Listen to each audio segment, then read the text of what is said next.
હું અરવિંદ કાપડિયા એડવોકેટ, ધોરાજી ઉપલેટા વિધાનસભા પ્રભારી, આમ આદમી પાર્ટી। આજરોજ અમારા દ્વારા ગુજરાતના મુખ્યમંત્રી શ્રી ભૂપેન્દ્રભાઈ પટેલને ધોરાજી સિવિલ હોસ્પિટલની હાલત સંબંધે એક પત્ર લખવામાં આવ્યો છે।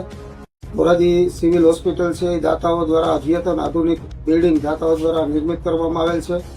જે બિલ્ડિંગની અંદર હાલમાં કોઈ યોગ્ય ડોક્ટરો, સર્જિકલ ડોક્ટરોની ઉણપ છે, બાળકોના ડોક્ટરોની ઉણપ છે, બાળકોનું આઈસીયુ ઓપરેશન થિયેટર નથી કે કોઈ ઓપરેશનો કરવામાં આવતા નથી, ઓર્થોપેડિક ઓપરેશનો પણ કરવામાં આવતા નથી।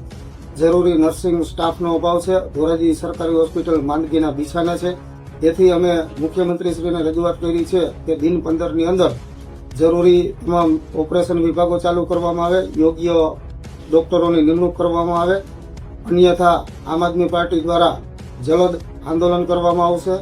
ધોરાજી શહેરની પ્રજા પ્રાઇવેટ હોસ્પિટલોની અંદર સારવાર લઈને લખલોટ ખર્ચા કરીને લૂંટાઈ રહી છે, જેમાંથી પ્રજાને રાહત આપવા માટે અમારા દ્વારા રજૂઆત કરવામાં આવી છે। અમારી માગણી એ છે કે જે અદ્યતન બિલ્ડિંગ છે એની અંદર જે જરૂરી ઓપરેશન થિયેટરો છે, જરૂરી ડોક્ટરો છે અને જે ખૂટતો નર્સિંગ સ્ટાફ છે એની નિમણૂક કરવામાં આવે, જેથી ધોરાજી શહેરની પ્રજાને આરોગ્યની યોગ્ય લાભ મળે। આગામી સમયમાં જો અમારી માગણી રાજ્ય સરકાર દ્વારા સંતોષવામાં નહીં આવે તો અમે ઉગ્ર પ્રજાને સાથે રાખી ઉગ્ર આંદોલન કરવામાં આવશે।